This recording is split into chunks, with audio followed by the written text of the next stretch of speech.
Hello everyone, myself Professor Snehal Sonone, Department of Agronomy, Kekewa College of Agriculture, Nasik. Welcome back, and today is our last topic of the course, that is factors affecting the watershed management.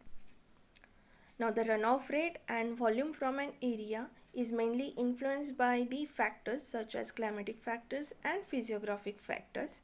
So first we will discuss about the climatic factors. In that, first factor is type of precipitation.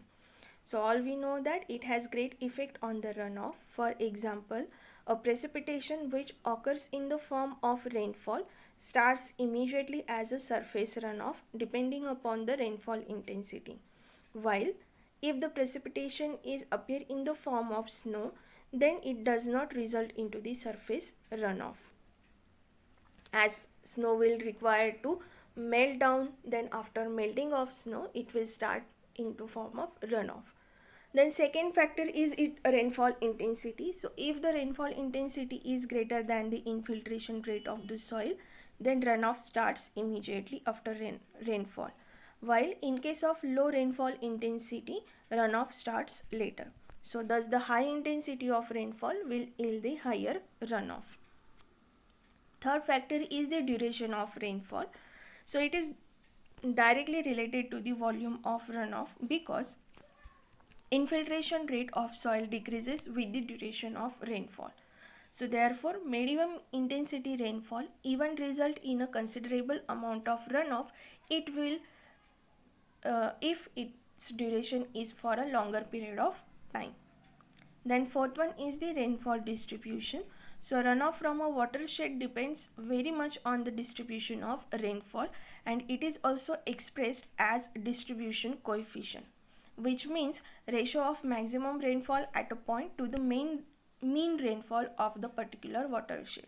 So whatever may be the mean rainfall of that watershed, and whatever may be the maximum amount of rainfall received at the point, their ratio is known as the distribution coefficient, and on that point also runoff is depends on. Then fifth point is the direction of prevailing wind.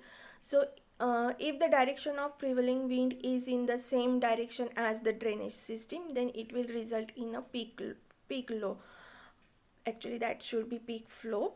A storm moving in the direction from the stream slope produces the higher peak in a shorter period of time than the storm moving in a opposite direction. Then last factor in case of climatic factors includes the other factors such as wind velocity, relative humidity, annual rainfall. Second factor which affects the watershed and that is runoff in watershed is physiographic factors. In that, first point is size and shape of the watershed. So size of watershed generally determines the quantity of rainfall received, retained and disposed of. Larger the watershed, larger will be the channel and storage of water is in the basin. Watershed may have several shapes like square, rectangular, triangular, oval, palm shape, fern shape, etc. So the length and width ratio has great effect on the runoff disposal. Second thing is that slope of watershed. So it is a complex effect. It controls the time of overland flow and time of concentration of rainfall. For example, slopey watershed will result in a greater runoff due to the greater runoff velocity and vice versa. Then orientation of watershed.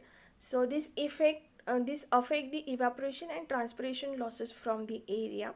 The north and south orientation affects the time of melting of collected snow as well. Then land use. So land use and land management practices also have great effect on runoff yield. For example, an area with thick forest cover or thick layer of mulches of leaves and grasses will contribute the less runoff because water is absorbed more into the soil. Another factor is the soil moisture. So magnitude of runoff yield depends on the initial moisture present in the soil at the time of rainfall.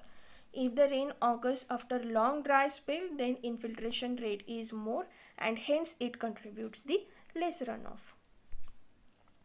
The next point is the soil type. So infiltration rate may vary with the type of soil. So runoff is greatly affected by the soil type. as they depending upon the soil type, runoff also depends on. Then topographic characteristic, it includes those topographic features which affect the runoff. Undulated land surface has greater runoff than the flat lands because runoff water gets additional energy or velocity due to the slope and little time to the infiltration. And last is the drainage density. So it is defined as the ratio of the total channel length in the watershed to total watershed area. Greater the drainage density gives the more runoff. So this is all about the factors affecting the watershed management. This is all about the today's lecture. Hope this information is useful for your further studies. Thank you.